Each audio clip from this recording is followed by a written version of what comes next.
नमस्कार, स्वागत है आपका हमारे YouTube चैनल हिंदी साहित्य मेधा पर। आज आप सुन रहे हैं अशोक की फूल निबंध, जो कि आचार्य हजारी प्रसाद द्विवेदी जी का लिखा हुआ महत्वपूर्ण निबंध संग्रह है। यह 1948 ईस्वी में प्रकाशित होता है और इस निबंध के माध्यम से हिंदी साहित्य में ललित निबंध का एक पृथक रूप में श्री गणेश हुआ। तो चलिए शुरू करते हैं अशोक के फूल निबंध का पाठ। अशोक के फिर फूल आ गए हैं। इन छोटे छोटे लाल लाल पुष्पों के मनोहर स्तब्धकों में कैसा मोहन भाव है। बहुत सोच समझकर कंदर्प देवता ने लाखों मनोहर पुष्पों को छोड़कर सिर्फ 5 को ही अपने तुड़ीर में स्थान देने योग्य समझा था। यह एक अशोक ही है, लेकिन पुष्पित अशोक को देखकर मेरा मन उदास हो जाता है। इसीलिए नहीं कि सुंदर वस्तुओं को हतभाग्य समझने में मुझे कोई विशेष रस मिलता है। कुछ लोगों को मिलता है, वे बहुत दूरदर्शी होते हैं। जो भी सामने पड़ गया उसके जीवन के अंतिम मुहूर्त तक का हिसाब वे लगा लेते हैं। मेरी दृष्टि इतनी दूर तक नहीं जाती, फिर भी मेरा मन इस फूल को देखकर उदास हो जाता है। असली कारण तो मेरे अंतर्यामी ही जानते होंगे। कुछ थोड़ा सा मैं अनुमान कर सकता हूँ, बताता हूँ। अशोक को जो सम्मान कालिदास से मिला वह अपूर्व था। सुंदरियों के असिंजनकारी नुपुर वाले चरणों के मृदु आघात से वह फूलता था। कोमल कपोलों पर कर्णा वसंत के रूप में झूलता था। चंचल नील अलकों की अचंचल शोभा को 100 गुना बढ़ा देता था। वह महादेव के मन में क्षोभ पैदा करता था, मर्यादा पुरुषोत्तम के चित्त में सीता का भ्रम पैदा करता था और मनोजन्मा देवता के एक इशारे पर से ही फूट उठता था। अशोक किसी कुशल अभिनेता के समान इस क्षम से रंगमंच पर आता है और दर्शकों को अभिभूत करके खप से निकल जाता है। क्यों ऐसा हुआ? कंदर्प देवता के अन्य बाणों की कदर तो आज भी कवियों की दुनिया में ज्यों की त्यों है। अरविंद को किसने भुलाया, आम कहाँ छोड़ा गया और नीलोत्पल की माया को कौन काट सका। नवमालिका की अवश्य ही अब विशेष पूछ नहीं है, किंतु उसकी इससे अधिक कदर कभी भी नहीं। भुलाया गया है तो अशोक। मेरा मन उमड़ घुमड़ कर भारतीय रस साधना के पिछले हजारों वर्षों पर बरस जाना चाहता है।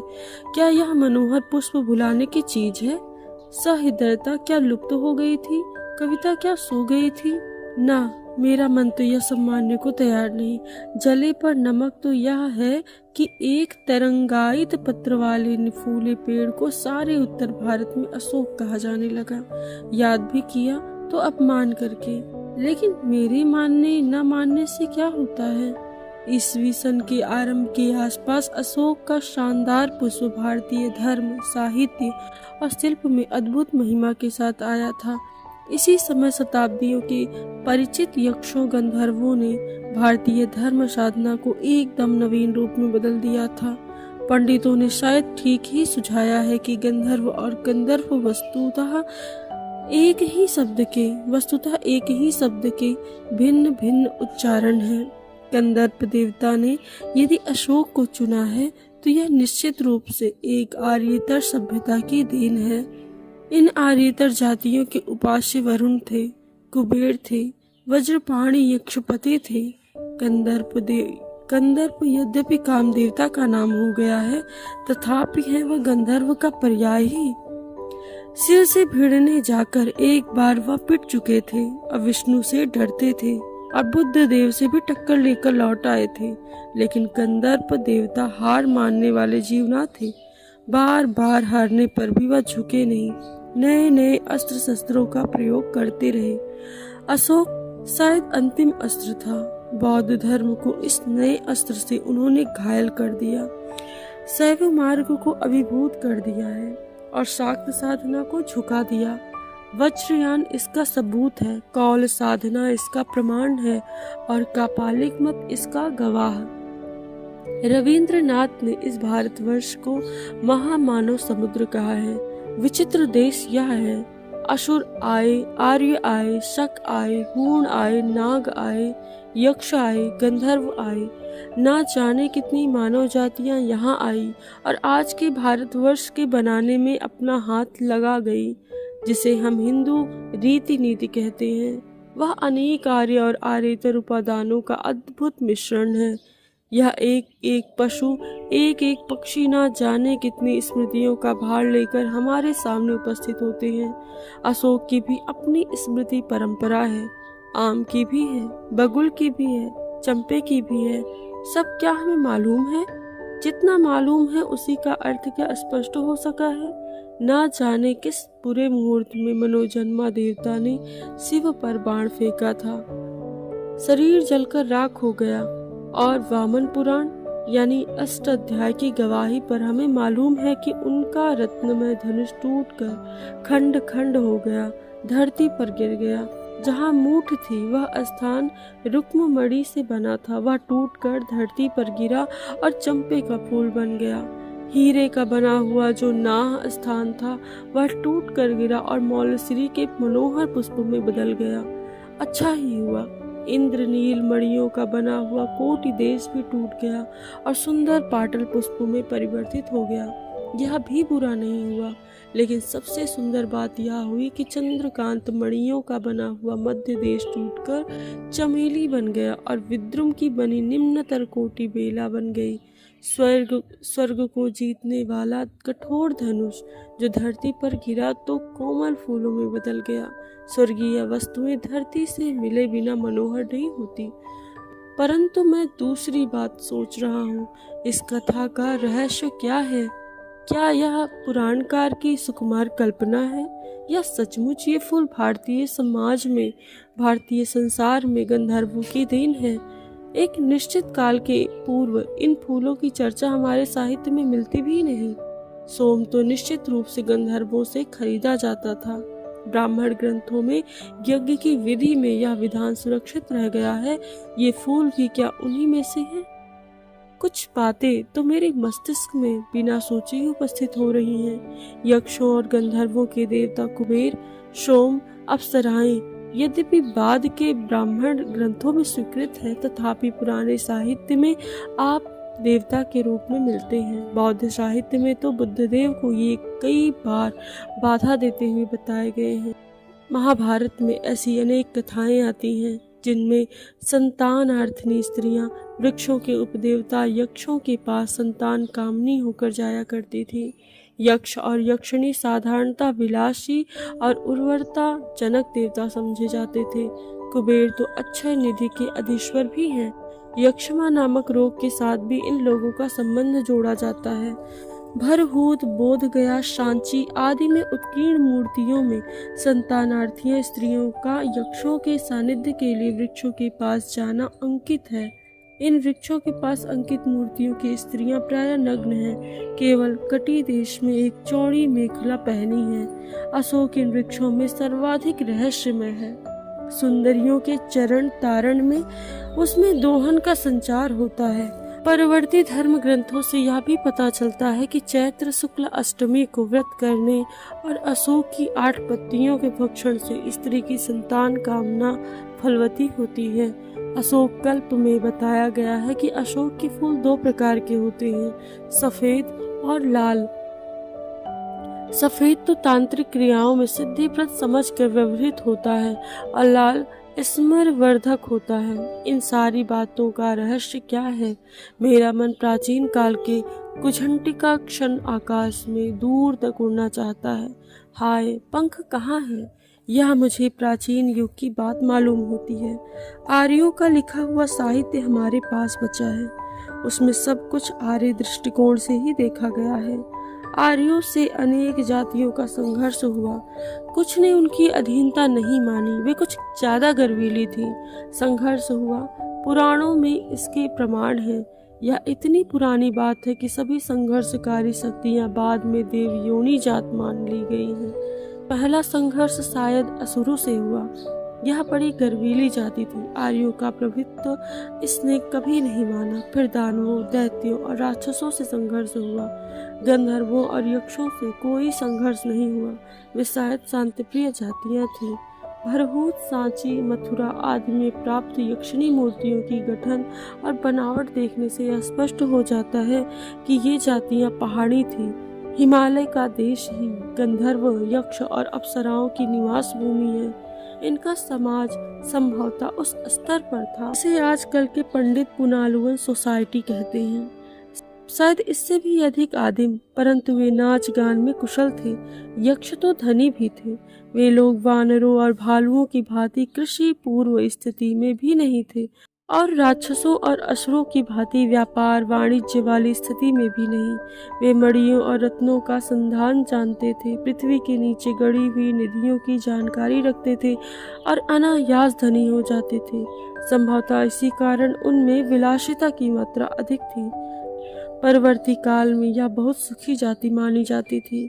यक्ष और गंधर्व एक ही श्रेणी के थे, परंतु आर्थिक स्थिति दोनों की थोड़ी भिन्न थी। किस प्रकार गंधर्व देवता को अपनी गंधर्व सेना के साथ इंद्र का मुसाहिब बनना पड़ा, यह मनोरंजन की कथा है, पर यहाँ वे सब पुरानी बातें क्यों रटी जाएं? प्रकृति यह है कि बहुत पुराने जमाने में आर्य लोगों को अनेक जातियों से निपटना पड़ा था। वो जो गर्वीली थी, हार मानने को प्रस्तुत नहीं थी। परवर्ती साहित्य में उनका स्मरण घृणा के साथ किया गया और जो सहज ही मित्र बन गए, उनके प्रति अवज्ञा और अपेक्षा का भाव नहीं रहा। असुर, राक्षस, दानव और दैत्य पहली श्रेणी में थे तथा यक्ष, गंधर्व, किन्नर, सिद्ध, विद्याधर, वानर, भालू आदि दूसरी श्रेणी में आते हैं। परवर्ती हिंदू समाज इन सबको बड़ी अद्भुत शक्तियों का आश्रय मानता है। सब में देवता बुद्धि का पोषण करता है। अशोक वृक्ष की पूजा इन्हीं गंधर्वों और यक्षों की देन है। प्राचीन साहित्य में इन वृक्षों की पूजा को उत्सवों का बड़ा सरस वर्णन मिलता है। असल पूजा अशोक की नहीं, बल्कि उसके अधिष्ठाता कंदर्प देवता की होती थी। इसे मदनोत्सव कहते थे। महाराज भोज के सरस्वती कंठाभरण से जान पड़ता है कि यह उत्सव त्रयोदशों के दिन होता था। मालविकाग्निमित्र और रत्नावली में इस उत्सव का बड़ा सरस मनोहर वर्णन मिलता है। मैं जब अशोक के लाल स्तब्धकों को देखता हूँ तो मुझे वह पुराना वातावरण प्रत्यक्ष दिखाई दे जाता है। राजघरानों में साधारणतः रानी ही अपने सोनपुर चरणों के आघात से इस रहस्यमय वृक्ष को पुष्पित किया करती थी। कभी कभी रानी अपने स्थान पर किसी अन्य सुंदरी को नियुक्त कर दिया करती थी। कोमल हाथों में अशोक पल्लवों का कोमलतर गुच्छा आया। अलग तक से रंजित नुपुरमय चरणों के मृदु आघात से अशोक का पाददेश आघात हुआ। नीचे हल्की रुंझुन और ऊपर लाल फूलों का उल्लास। किशलयों और कुसुम स्तब्धकों की मनोहर छाया के नीचे स्फुटिक के आसन पर अपने प्रिय को बैठाकर सुंदरियां अबीर, कुमकुम, चंदन और पुष्प संभार से पहले गंधर्व देवता की पूजा किया करती थी और बाद में सुकुमार भंगिमा से पति के चरणों पर वसंत पुष्पों की अंजलि बिखेर देती थी। मैं सचमुच इस उत्सव को मादक मानता हूँ। अशोक के स्तब्धकों में वह मादकता आज भी है, पर पूछता कौन है? इन फूलों के साथ क्या मामूली स्मृति जुड़ी हुई है? भारतवर्ष का सुवर्ण युग इस पुष्प के प्रत्येक दल में लहरा रहा है। कहते हैं दुनिया बहुत भुलक्कड़ है, केवल उतना ही याद रखती है जितने से उसका स्वार्थ सधता है, बाकी फेंक कर आगे बढ़ जाती है। शायद अशोक से उसका स्वार्थ नहीं सधा। क्यों वह उसे याद रखती? सारा संसार स्वार्थ का अखाड़ा ही तो है। अशोक का वृक्ष जितना भी मनोहर हो, जितना भी रहस्यमय हो, जितना भी अलंकारमय हो, परंतु वह उस विशाल सामंत सभ्यता की परिष्कृत रुचि का प्रतीक, जो साधारण प्रजा के परिश्रमों पर पली थी, उसके रक्त के संसार कणों को खाकर बड़ी हुई थी और लाखों करोड़ों की अपेक्षा जो समृद्ध हुई थी। वे सामंत उखड़ गए, समाज ढह गए और मदनोत्सव की धूमधाम भी मिट गई। संतान कामनियों को गंधर्वों से अधिक शक्तिशाली देवताओं का वरदान मिलने लगा। पीरों ने, भूत भैरवों ने, काली दुर्गा ने यक्षों की इज्जत घटा दी। दुनिया अपने रास्ते पर चली गई और अशोक पीछे छूट गया। मुझे मानव जाति की दुर्दम निर्मम धारा के हजारों वर्षों का रूप साफ दिखाई दे रहा है। मनुष्य की जीवन शक्ति बड़ी निर्मम है। वह सभ्यता और संस्कृति के वृथा मोहों को रौंदती चली आ रही है। ना जाने कितने धर्माचारों, विश्वासों, उत्सवों और व्रतों को धोती बहाती यह जीवन धारा आगे बढ़ी है। संघर्षों से मनुष्य ने नई शक्ति पाई है। हमारे सामने समाज का जो रूप है वह ना जाने कितने ग्रहण और त्याग का रूप है। देश और स्मृति, देश और जाति की विशुद्ध संस्कृति केवल बात की बात है। सब कुछ में मिलावट है, सब कुछ अविशुद्ध है। शुद्ध है केवल मनुष्य की दुर्दम जिजीविषा अर्थात जीने की इच्छा। वह गंगा की अबाधित अनाहत धारा के समान सब कुछ को हजम करने के बाद भी पवित्र है। सभ्यता और संस्कृति का मोह क्षण भर बाधा उपस्थित करता है। धर्माचार का संस्कार थोड़ी देर तक इस धारा से टक्कर लेता है, पर इस दुर्दम धारा में सब कुछ बह जाते हैं। जितना कुछ जीवन शक्ति को समर्थ बनाता है उतना उसका अंग बन जाता है, बाकी फेंक दिया जाता है। धन्य हो महाकाल, तुमने कितनी बार मदन देवता का गर्व खंड खंड किया है। धर्मराज के कारागार में क्रांति मचाई है। यमराज के निर्दय तारल्य को पी लिया है। विधाता के सर्व कर्तृत्व के अभिमान को चूर्ण कर दिया है। आज हमारे भीतर जो मोह है, संस्कृति और कला के नाम पर जो आसक्ति है, धर्माचार और सत्यनिष्ठा के नाम पर जो जड़िमा है, उसमें का कितना भाग तुम्हारे कुंठ नृत्य से ध्वस्त हो जाएगा कौन जानता है। मनुष्य की जीवन धारा फिर भी अपनी मस्तानी चाल चलती जाएगी। आज अशोक के पुष्पकों, स्तब्धकों को देखकर मेरा मन उदास हो गया है। कल ना जाने किस वस्तु को देखकर किस हृदय के हृदय में उदासी का रेखा खिल उठेगी। जिन बातों को मैं अत्यंत मूल्यवान समझ रहा हूँ और जिनके प्रचार के लिए चिल्ला चिल्ला कर गला सुखा रहा हूँ, उनमें कितनी जिएंगी और कितनी बह जाएंगी कौन जानता है। मैं क्या शोक से उदास हूँ? माया काटे कटती नहीं।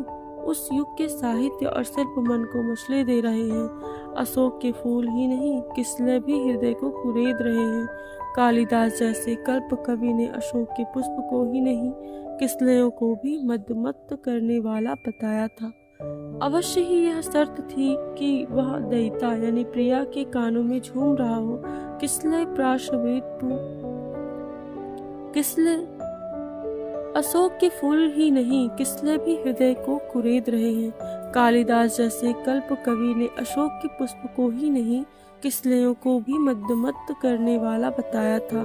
अवश्य ही शर्त यह थी कि वह दायिता अर्थात प्रिया के कानों में झूम रहा हो। किसलय प्रशवोपि विलासिनाम मद इता दयिता श्रवणार्पिता, परंतु शाखाओं में लंबित वायु ललित किसलयों में भी मादकता है। मेरी नस नस से आज करुण उल्लास की झंझा उत्थित हो रही है। मैं सचमुच उदास हूँ। भगवान बुद्ध ने मार विजय के बाद वैरागियों की पलटन खड़ी की थी। असल में मार मदन का ही नामांतर है। कैसा मधुर और मोहक साहित्य उन्होंने दिया, पर ना जाने कब यक्षों के वज्रपाणी नामक देवता इस वैराग्य प्रवण धर्म में घुसे और बोधिसत्वों के शिरोमणि बन गए। फिर वज्रयान का अपूर्व धर्म मार्ग प्रचलित हुआ। त्रिरत्नों में मदन देवता ने आसन पाया।